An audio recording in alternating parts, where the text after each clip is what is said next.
Amarinder Singh Rathore please start. सभापति मैं थोड़ा धन्यवाद करना चाहना कि तुसी अज मैनू इस सदन विच राष्ट्रपति दे भाषण ते बोलन का मौका दिता। भाई अब रूडी साहब, मैं उस धरती तो आना है जिस धरती तो जिहड़ी धरती गुरुआं पीरां पैगंबरां दी धरती है, जवानां दी धरती है ते किसानां दी धरती है। ते मैं अपने भाषण देण तो पहला साहिबे कमाल गुरु गोबिंद सिंह जी महाराज जी दा ओ जिहड़ा दिता फरमान दे अशिवा वर मोहे एहे शुभ कर मन ते कब हूं ना टरूं हर सो जब जाए लरूं निश्चय कर अपनी जीत करूं। सच्चे पातशाह दा ये फरमान दे नाल मैं अज इस लोक सभा च बोलन लगे। सभापति मैं आपको बताना चाहता हूं, मैंने कहा कि मैं गुरुओं की धरती और जवानों की धरती और किसानों की धरती से आता हूं। जवानों की बात आज हमारे आदरणीय राहुल गांधी ने की है। हालांकि विपक्ष द्वारा उसको घुमाने का काम किया, लेकिन राहुल गांधी ने एक बात कही कि अग्निवीर को शहीद का दर्जा इस देश में मिलना चाहिए। मैं इसलिए कह रहा हूं सभापति साहब, कभी कभी तो मेरे को लगता है कि पंजाब को यह हिंदुस्तान की सरकार भूल गई है।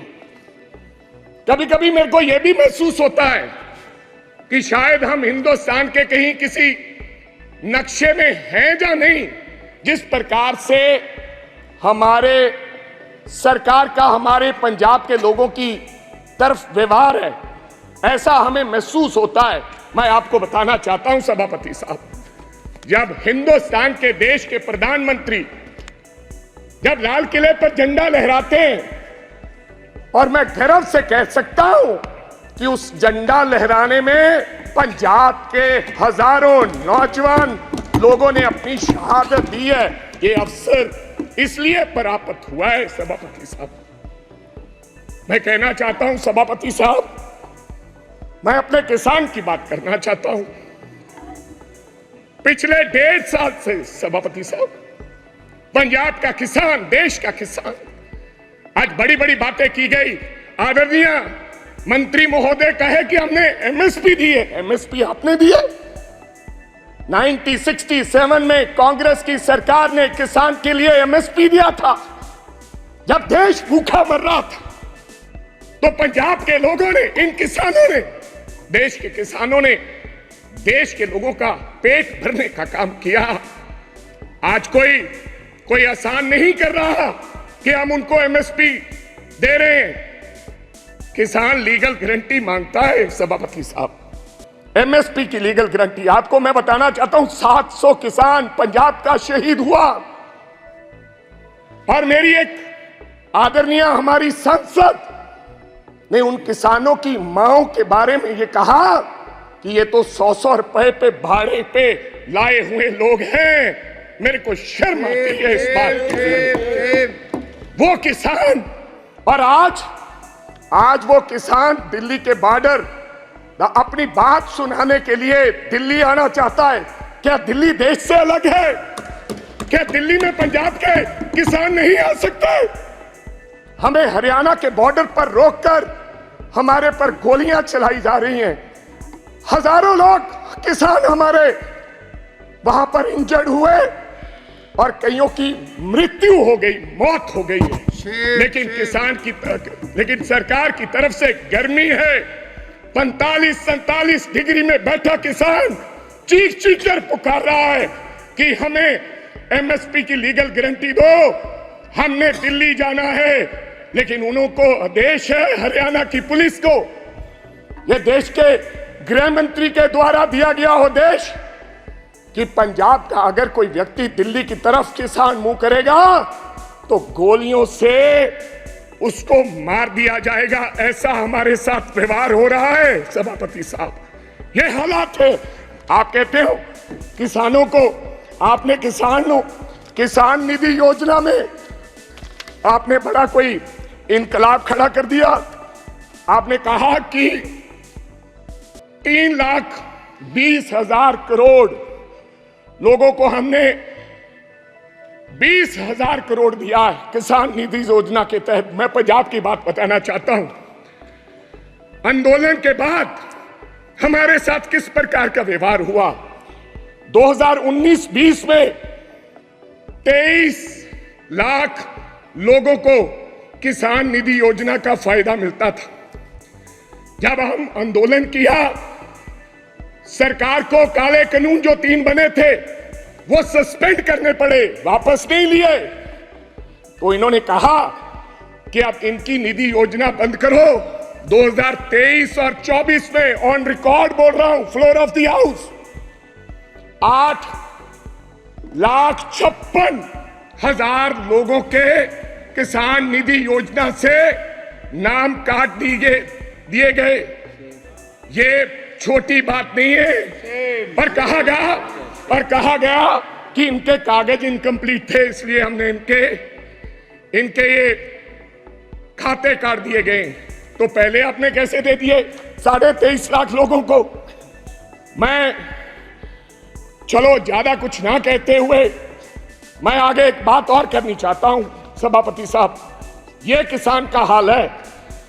मैं बताना चाहता हूं, अभी मैं पेज नंबर 19 पे पढ़ रहा था कि ये भारतीय न्याय संहिता यानी कि penal code will come into force in the country from the 1st of July, लोगों को इंसाफ देने के लिए।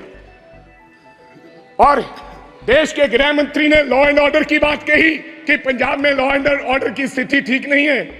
आज से 4-5 महीने पहले मैं आपको ये कहना चाहता हूं, आप लोगों को जस्टिस देने के लिए ये लॉ लेकर आ रहे हैं। आप कभी पाकिस्तान की बात करते हैं, कभी चाइना की बात करते हैं, कभी कुछ और कहते हैं, लेकिन मैं आज इस सदन में एक बात कहनी चाहता हूं। सभापति साहब, हमारा एक साथी था, उसका नाम था सिद्धू मूसेवाला, एक कलाकार था। दुनिया में उसका नाम था, चाहे तमिलनाडु हो, चाहे महाराष्ट्र हो, चाहे केरला हो, चाहे न्यूयॉर्क हो, उसके गाने पर दुनिया झूम उठती थी। और मैं ये भी कहना चाहता हूं सभापति साहब, टाइम स्क्वायर न्यूयॉर्क में हर तीसरे दिन सिद्धू मूसेवाला बजता है। बिलबोर्ड दुनिया के 100 गाने, उनमें से सिद्धू मूसेवाला हर रोज पहले, दूसरे, तीसरे नंबर पे वो व्यक्ति रहता है। उसके साथ हुआ क्या, मैं आज इस सदन को जानकारी और बताना चाहता हूं आपके माध्यम से। क्या हुआ 28 साल के नौजवान के साथ। हम नेशनल सिक्योरिटी की बात करते हैं, आप कहते हैं हिंदुस्तान में परिंदा भी पर नहीं मार सकता।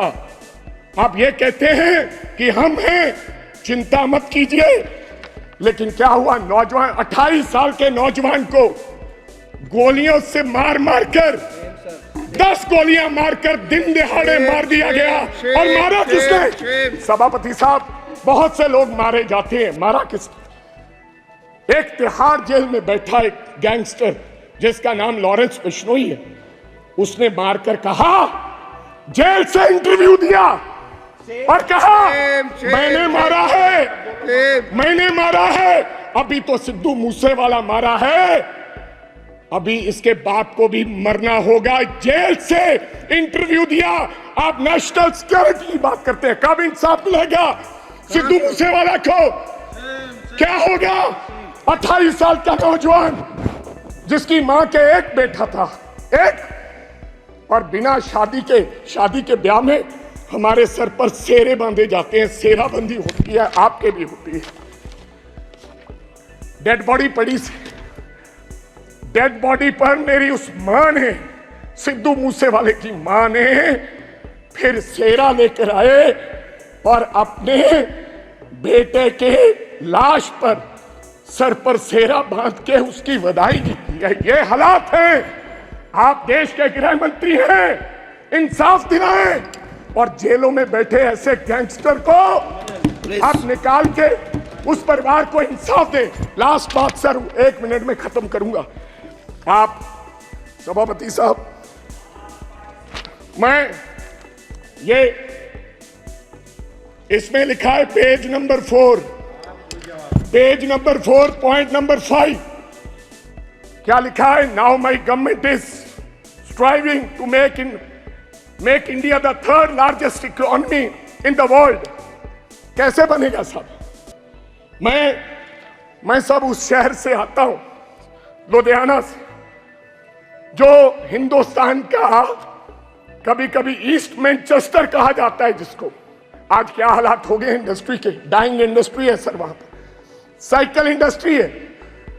लोग छोड़ के कारोबार धंधा बंद करके अब चले जा रहे हैं लुधियाना छोड़ के। ये हालात कर दिए। मैं एक छोटी सी उदाहरण देना चाहता हूं। 10 साल में हमें इस सरकार ने कुछ नहीं दिया।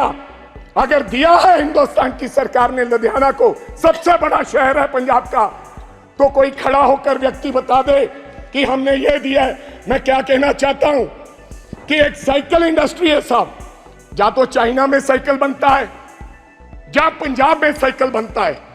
चाइना में साइकिल की प्रोडक्शन क्या है, आप हैरान हो जाओगे। आप मेक इन इंडिया की बात करते हो, 28 से 30 करोड़ एक साल की चाइना प्रोडक्शन करता है।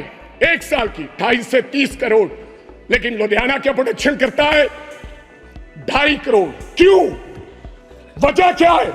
हमारा साइकिल 3500 रुपए का शुरुआत में बिकता है, लेकिन चाइना का साइकिल $300 से शुरू होकर 2 लाख में बिकता है। इसका कारण क्या है? Make in India wrong policies. जब तक ये रॉन्ग पॉलिसीज हैं, समाप्त कीजिए, तब तक हमारा देश तरक्की नहीं कर सकता। कैसे तरक्की करेंगे? आपकी रॉन्ग पॉलिसीज की वजह से आज हमारी इंडस्ट्री, जो लुधियाना की इंडस्ट्री है, उसके ये हालात हो गए।